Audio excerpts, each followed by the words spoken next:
Hai, Assalamualaikum. Selamat datang ke kelas Cikgu Fik Zakaria. So, hari ini kita akan sambung topik seterusnya untuk tahun 4 iaitu bunyi. Okey, dah bersedia? Jom kita mulakan.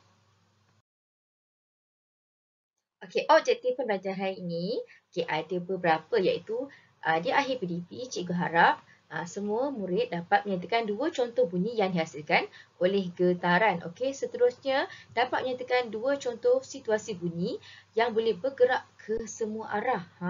Seterusnya dapat menyatakan dua fenomena pantulan bunyi.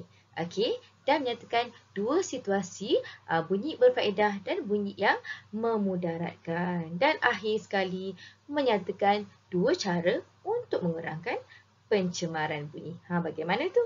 Jom kita belajar sama-sama. Okey, pertama sekali kita ingin explore dulu apakah itu bunyi. Okey, bunyi dihasilkan oleh getaran suatu benda. Tak kisahlah apa-apa benda asalkan bergetar akan mengeluarkan bunyi. Paling senang. Okey, ambil jari anda dan letak di leher anda. Cuba senyap dulu. Okey, sekarang cuba cakap hello. Okey, anda dapat tak rasa getaran pada bahagian kerongkong anda ini? Hello, hello, Assalamualaikum. Hai. Okey, itu tunjukkan ada getaran pada peti suara anda. Okey, semakin bergetar, okey, semakin kuat bergetar akan menghasilkan bunyi yang kuat. Paling senang, cuba dengar bunyi ini. Ini adalah bunyi jingle bell, jingle bell. Okey, semakin kuat getaran benda tersebut, okey, semakin kuat bunyi yang akan dihasilkan. Okey, sangat menarik bunyi ini. Jom kita explore bersama-sama. Jom. Okey, tadi kita telah mempelajari bahawa bunyi boleh dihasilkan dengan getaran sesuatu benda. Sekarang ni kita boleh tengok bunyi boleh dihasilkan dengan pelbagai cara sebenarnya. Antaranya mengetuk. Apabila kita mengetuk xylofon, bar pada xylofon tersebut akan menghasilkan bunyi. Seterusnya menepuk. Okey, so simbol tersebut, besi pada simbol tersebut akan bergetar dan menghasilkan bunyi pum tersebut. Okey, seterusnya meniup. So, apabila kita tiup, udara tersebut akan bergetar dan menghasilkan bunyi. Seterusnya okey, ini adalah bunyi gitar. Apabila kita petik tali gitar tersebut, tali tersebut akan bergetar dan menghasilkan bunyi yang indah dan akhirnya menggesek. Okey, so ini adalah xylofon tadi kan. So, apabila kita menggesek tali xylofon tersebut, xylofon tersebut akan mengeluarkan bunyi melalui tali juga, sama seperti gitar. So, hari ini anda telah tahu bahawa bunyi boleh dihasilkan dengan pelbagai cara. Tetapi adakah anda tahu di luar angkasa tiada bunyi? Kerana tiada udara di luar angkasa, kerana sana adalah vacuum. Okey, vacuum maksudnya tiada udara di luar angkasa sana kecuali di bumi ini.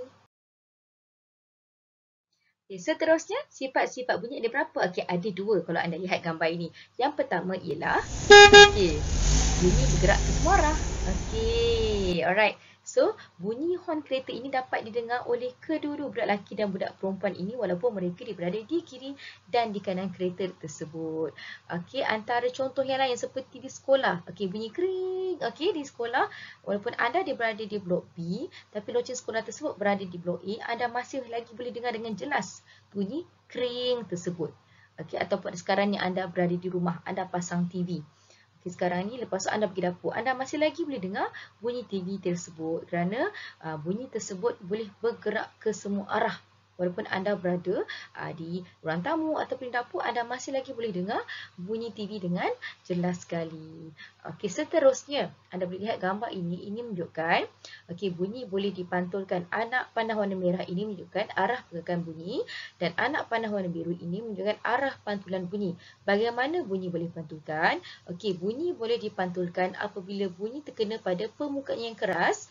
Okey, bunyi akan dipantulkan semula. Macam di rumah yang kosong, jika cakap hello, okey, anda pada bergema. Okey, lepas tu bunyi tersebut akan dipantulkan semula kepada anda ataupun anda masuk ke dalam gua.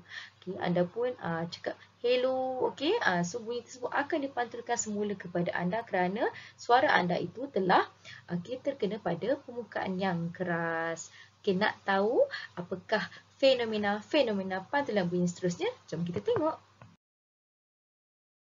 Okey, fenomena pantulan bunyi. Okey, antaranya ialah gema. Gema terhasil apabila bunyi dipantulkan oleh permukaan yang keras. Contoh macam dalam gua ni kan. Kalau kita masuk dalam gua, kalau kita cakap hello, hello, nanti ada bunyi hello, hello, hello, hello, hello. So dia akan pantulkan balik kita hello, hello, hello. Itu adalah gema ataupun cuba dengar bunyi ni. Okey, bunyi apa ni? Inilah bunyi tembakan. Okey, tembakan tadi awak dengar kan? Dia tembak tu bunyi pum pum pum pum, bunyi bergema. So apabila menembak ke arah benda yang keras, bunyi tersebut akan bergema kerana dipantulkan oleh permukaan yang keras. Okey, fenomena pantulan bunyi yang seterusnya ialah ultrasonik. Apakah itu ultrasonik? Okey, ultrasonik ialah bunyi yang tidak dapat didengar oleh manusia tetapi dapat didengar oleh haiwan. Okey, contoh seperti gambar yang cikgu berikan adalah kelawar dan juga ikan lumba-lumba ni. Okey, kelawar ni akan mengeluarkan bunyi dan bunyi tersebut akan dipantulkan semula oleh mangsa yang berada berdekatan dengannya. Okey, kenapa dipantulkan bunyi? Okey, kerana kelawar akan dapat mengesan lokasi mangsa dan juga mengetahui arah ke manakah mangsa itu berada. Okey, sama juga seperti ikan lumba-lumba. Okey, ikan lumba-lumba akan mengeluarkan bunyi dan bunyi tersebut akan dipantulkan oleh ikan yang sedang diburunya supaya ikan lumba-lumba ni tahu di manakah arah dan juga lokasi ikan yang sedang diburunya.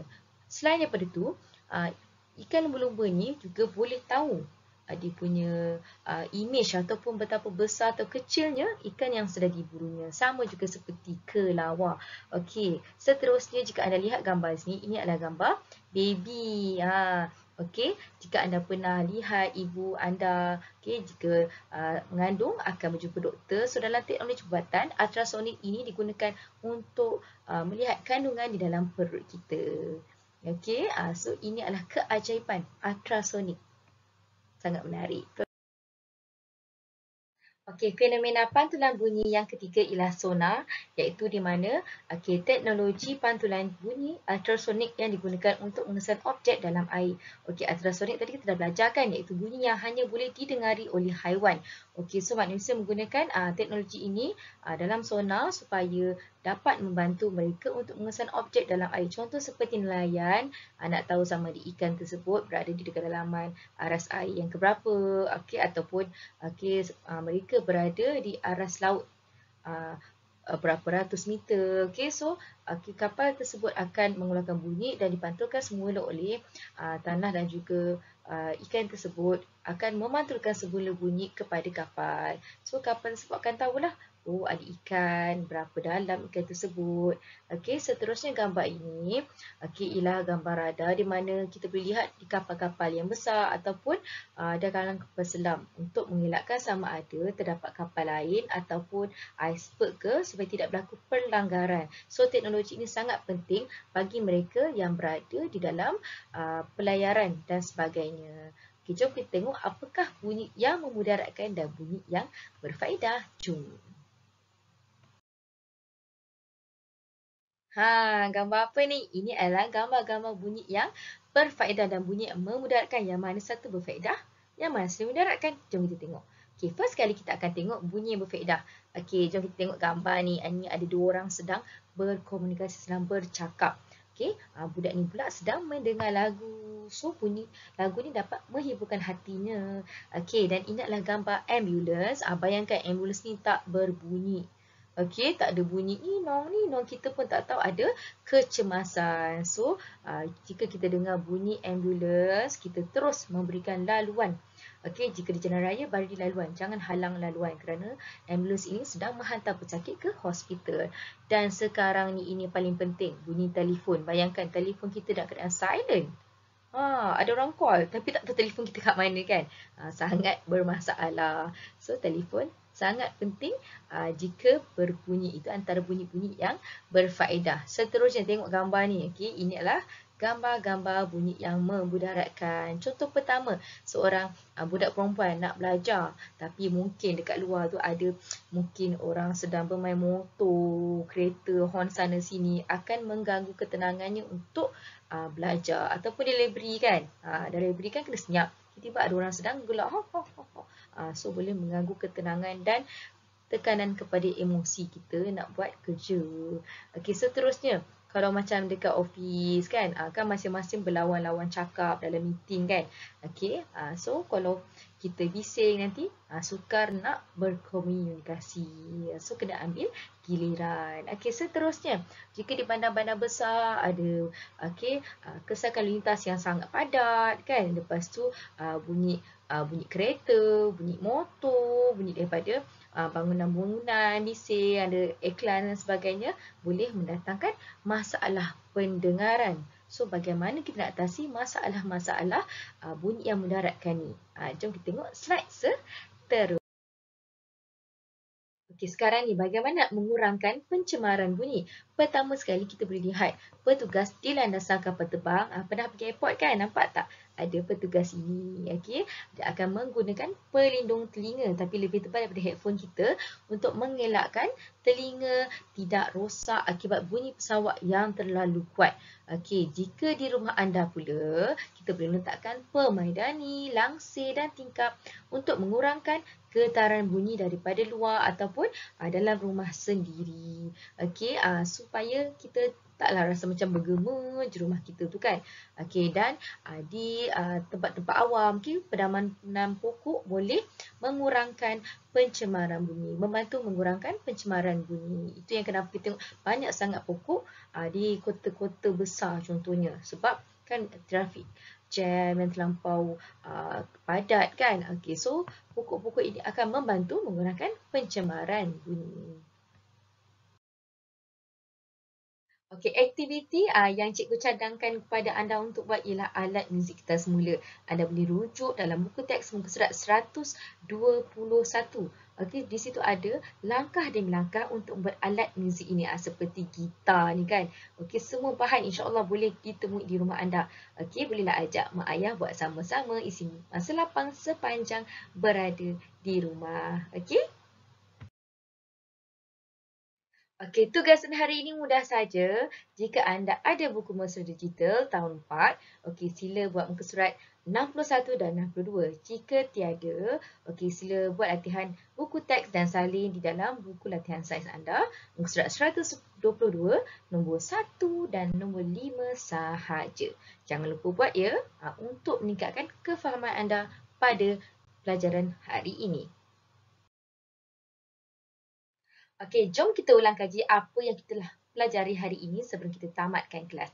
Yang pertama, sifat bunyi ada dua. Yang pertama, sifat bunyi boleh dipantulkan. Okey, bunyi boleh dipantulkan. Contoh kalau anda menjerit dalam gua, hello, hello, hello, hello, hello, hello. Akan kembali bunyi tersebut kepada anda. Ataupun lagi satu ialah bunyi boleh bergerak ke semua arah. Contoh paling senanglah kalau anda di sekolah, bunyi loceng.